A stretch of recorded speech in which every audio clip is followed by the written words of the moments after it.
गौर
समाचार विश्लेषण पर देख रहे हैं आप रतिकांत सुमन को।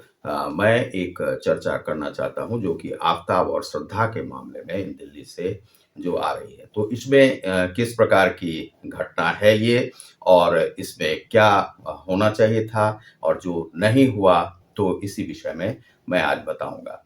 अब चलिए श्रद्धा और उसकी बात करते हैं। जहां पर ये लोग रह रहे थे और लिव इन रिलेशनशिप में रह रहे थे, श्रद्धा और आफताब, एक मोहम्मडन मुसलमान लड़का और एक लड़की हिंदू। ऐसा होता है कि आकर्षण के वशीभूत होकर हम कई बार चयन जो है सो गलत कर लेते हैं, जिसका नतीजा होता है इस प्रकार का जो दंड। और ये अपराधी जो है, अपराधी के साथ आप यदि रह रहे हैं तो आपका मर्डर, किल इसी प्रकार से होगा। तो यह जो है सो बताता है ये घटना। अब कितनी नृशंस घटना है कि 35 टुकड़ों में उसे बांटकर फ्रीज में रखा जाता है। फ्रीज में रखने के बाद उसे धीरे-धीरे करके 5-6 टुकड़े उस वन में फेंके जाते हैं। वह जो वन है, वह धौला कुआं इधर सब जाने वाला दिल्ली का, उस इलाके में जगह-जगह पर वह डाला जाता है और ये 6 माह तक पता नहीं चलता। और कैसे माता-पिता थे जिन्होंने अपनी लड़की का ख्याल तक नहीं रखा। यह एक घटना ऐसी है कि जिसमें कि जो एक हिंदू परिवार की लड़की है, हिंदू परिवार में किस प्रकार से एक उच्छृंखलता परिवार में चलती है, जिसमें कि आप अपने बच्चों तक का ध्यान नहीं रखते हैं और माता-पिता किस प्रकार से अपने में लगे रहते हैं कि बेटी कहाँ पर है, कहाँ पर रह रही है, उसको आप नहीं देख सकते हैं। और लड़कियां किस प्रकार की हो रही हैं, वह अपने को नहीं देख सकती हैं। वह लव लव लव लव के आकर्षण में इतना फंसी हुई है कि वे समझती हैं कि हम अच्छा कर्म कर रहे हैं। लेकिन अच्छे कर्म में जब यह गुनाह हो जाता है और किसी लड़की को मार दिया जाता है, तो यह कैसी नृशंस घटना है। यह इसमें किसे दोष दिया जाए? क्या यह सरकार को दोष दिया जाए? क्या यह उसके माता-पिता को दोष दिया जाए? क्या वह लड़की को दिया जाए या आफताब को दिया जाए? आफताब तो सरासर दोषी है, क्योंकि वह इस समाज में रहने लायक नहीं है, क्योंकि वह एक हिंसावादी विचारधारा का व्यक्ति है जो हत्या करता है। और दूसरा है कि वह इस प्रकार से और भी हत्याएँ किया होगा और इस प्रकार से ही उसकी आदत लगी होगी। और यह हमारा सामाजिक विद्रूप रूप है, जिसमें कि लड़कियां इस प्रकार के लड़कों की थोड़ी बहुत दाढ़ी, थोड़ा बहुत फेसबुक, थोड़ा बहुत ट्विटर, थोड़ा बहुत सोशल मीडिया, ये सब देख करके उसके प्रति आकर्षित हो जाती हैं। उसे लगता है कि बहुत बड़ा है, कुछ नहीं होता है। कोई यदि यूट्यूब पर भी काम करता है तो बहुत बड़ी बात नहीं है ये। काम करता है, ये जो आकर्षण है, ये आकर्षण पर्दे का जो आकर्षण है, वह उसके पीछे आप मत जाइए। मनुष्य को यदि आपको देखना है तो उसके भीतर झांक कर देखिए, तभी ही उसका आप, हम यह नहीं कहते हैं कि आप हिंदू मुसलमान में भेद कीजिए। कोई मुसलमान है तो उससे आप नफरत कीजिए, कोई हिंदू है तो उससे नफरत नहीं कीजिए, लेकिन आप कम से कम यह देखिए कि क्या वह व्यक्ति सही है और किसके साथ आप रह रहे हैं लिव इन रिलेशनशिप में। तो माता-पिता को देखना चाहिए। यहाँ पर गलती जो है माता-पिता की है, यहाँ पर गलती जो है पुलिस से भी हुई है, लेकिन यह केस कमज़ोर नहीं है।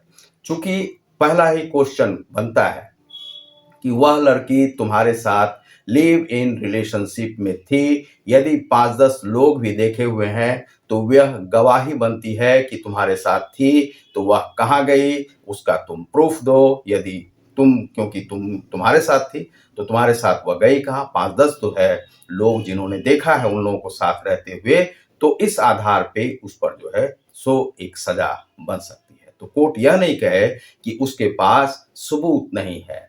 लोग यदि देखा है तो वही गवाही है। दूसरा, यदि कुछ टुकड़े मिले हैं तो उसका डीएनए हो सकता है। डीएनए के आधार पे भी यह किया जा सकता है। दूसरा, वह लड़की गई कहाँ? दूसरा, जितना आफ़ताब ज़िम्मेदार है इस घटना के लिए, उतना ही उसके माता-पिता भी ज़िम्मेदार हैं, क्योंकि माता-पिता ने अपने बच्चों को, यह भारतीय सोसाइटी में ऐसा हो रहा है कि आजकल वे ज़्यादा अल्ट्रा मॉडर्न बनने का प्रयास कर रहे हैं, और वे अल्ट्रा मॉडर्न है नहीं, और वे अपने को दिखाते हैं कि हम बहुत मॉडर्न हो गए हैं, हम इस प्रकार से करते हैं, और हम कोई ब्राह्मण है तो ब्राह्मण को ब्राह्मण धर्म ही निभाना चाहिए। ब्राह्मण को अपने ब्राह्मणत्व को नहीं छोड़ना चाहिए। वह लड़कियों को इस प्रकार से नहीं छोड़ते। या कोई किसी भी जाति का है, हिंदू जाति में, वह इस प्रकार से नहीं छोड़ते। उस पर कम से कम केयर तो आप कर सकते हैं। क्यों आपकी लड़की लिव इन रिलेशनशिप में एक मुस्लिम छात्र, जिसका कि कोई बायोडाटा नहीं है, कोई बैकग्राउंड नहीं है, उसका पता नहीं है कि वह लड़का कैसा है, और उसके साथ रह रही थी। इस प्रकार से बहुत सारी लड़कियों को हमने देखा है, बहुत सारे लड़कों के साथ आकर्षण होते हुए दिल्ली में जब मैं पढ़ाई कर रहा था। इस प्रकार से भी बहुत सारे जो अन्य धर्मों से लोग आते हैं, उनके साथ आकर्षित रहते हैं, लिव इन रिलेशनशिप, एक साथ सो रहे हैं, उठ रहे हैं, बैठ रहे हैं। तो इस प्रकार की घटनाएँ जब होती हैं, तब जो है सरकार और परिवार और सामाजिक जो संस्थाएँ हैं, उसके कान खड़े होते हैं। लेकिन इस प्रकार की घटनाएँ जब होती हैं, तो उन्हें सज़ा नहीं मिलती है, और यह कहा जाता है कि कोई प्रूफ़ नहीं मिला। लेकिन यहाँ पर प्रूफ़ है। प्रूफ़ यह है कि उसके इर्द-गिर्द में जो लोग रहते थे, जो दोनों को जानते थे कि साथ रहते हैं, तो वह व्यक्ति गया कहाँ? आपने रिपोर्ट क्यों नहीं दी पुलिस में?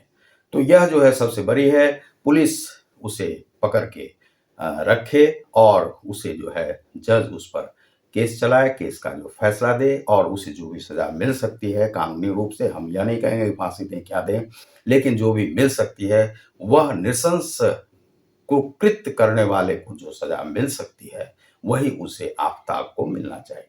आफ़ताब ने आफ़ताब के नाम उर्दू संस्करण को जो है सो वह कलंकित किया है। वह एक समाज के लिए कलंक है, और ऐसे व्यक्ति को यदि सरेआम भी गोली मार दी जाए, तो कोई गलत नहीं है। कोई पुलिस और कानूनी दायरे में रह करके इस प्रकार से कार्य किया है। क्योंकि मुस्लिम स्टेट्स में, चाहे अरब चले जाइए, वहाँ पर इसी प्रकार की सज़ा दी जाती है, पत्थरों से मार-मार के। तो ये सब इसी प्रकार के लोग हैं, जिन्हें कि पत्थरों से मार-मार के बालू रेत के अंदर बंद कर दीजिए, और पत्थरों से मार-मार के उसे इस प्रकार से कानूनी रूप से उसे सज़ा दी जा सकती है। तो यह कोर्ट यह